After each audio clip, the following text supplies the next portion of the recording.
Good Tuesday evening, everyone. It's 21 News Chief Meteorologist Eric Wilhelm. We're taking a look at the weather here across the Mahoning Valley and across the Ohio Valley. Actually, we'll take a peek at the whole U.S. this evening and see what's going on. We'll start with the surface map.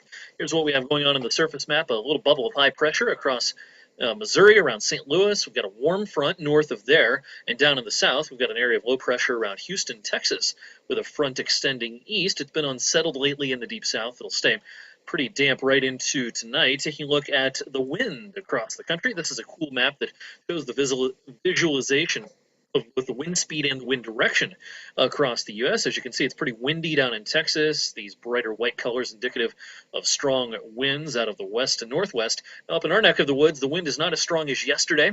We've got generally a light southeasterly breeze here across most of the Ohio Valley, heading into northeast Ohio, western PA, so the wind, not too much of a story this evening. We don't have much snow left, of course. In fact, bare ground in most of the region as we speak.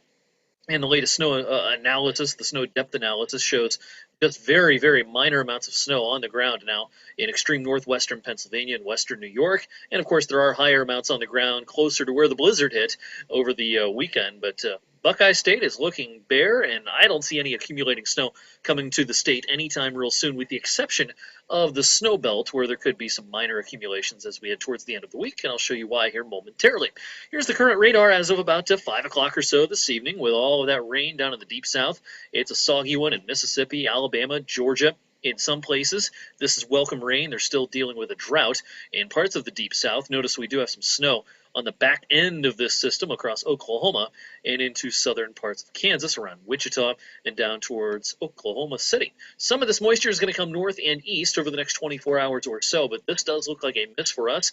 All of this moving north and east, you would expect some of it to head our way, but that bubble of high pressure I showed you on the surface map actually going to keep us dry through the day tomorrow and into tomorrow night. Satellite picture shows some clouds streaming in from the south and west. Tonight will be partly to at times mostly cloudy. The thickest clouds will stay off to our south and southeast, closer to where the moisture is. Let's take a look at some computer models heading out through the next couple of days. I apologize if my picture here is blocking some of this, but the bottom line here is that our moisture comes into West Virginia, parts of southern Pennsylvania, and parts of Kentucky by late in the day tomorrow.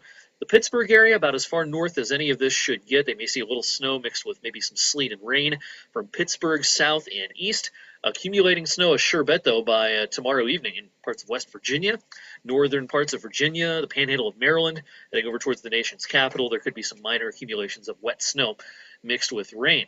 But again, this system's a miss for us. It heads out to sea by Thursday morning. Here's Thursday morning at 7 a.m. Another low-pressure system cruising through the Midwest here Thursday morning. And this is the one that heads our way at the end of the day Thursday, with the possibility of a quick rain or a snow shower across the Mahoning Valley late Thursday into Thursday night. Our cold front comes through by daybreak Friday. Here's Friday at 7 a.m. Our cold front pushing through right around daybreak, and that's the front that's going to usher in some colder weather for Friday and the upcoming weekend. So it's going to turn cold just in time for the weekend. Big trough overhead for the weekend here Saturday evening. Snow showers around again by late in the weekend of the weekend. The snow belts could see some fairly minor accumulations of snow.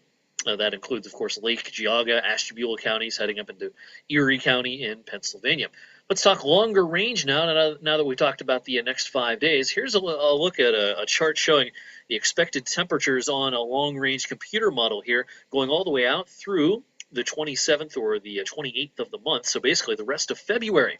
Now, the long straight line here, this black line, is what we would call average. What is the expected temperature here in the second half of February? We should be generally in the middle 30s now at this time of the year for highs.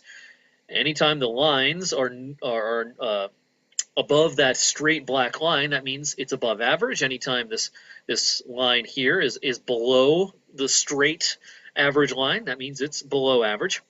As you can see, the general trend here, as we head past Valentine's Day into the 16th, 17th, and 18th of the month, below average temperatures. That, of course, includes the weekend.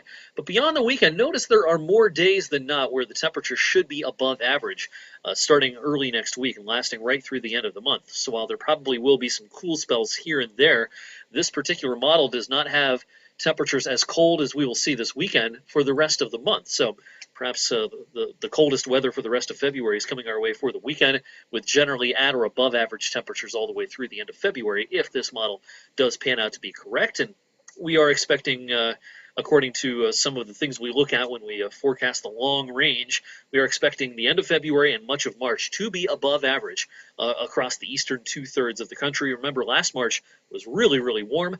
This March, probably not quite as warm, but still, it should be an above-average month if everything pans out as it should. So there's a little bit of a behind-the-scenes look at what I'm looking at as I bring you your forecast tonight on 21 News at 6 and 11. Be sure and head over to the TV side of things for those broadcasts tonight.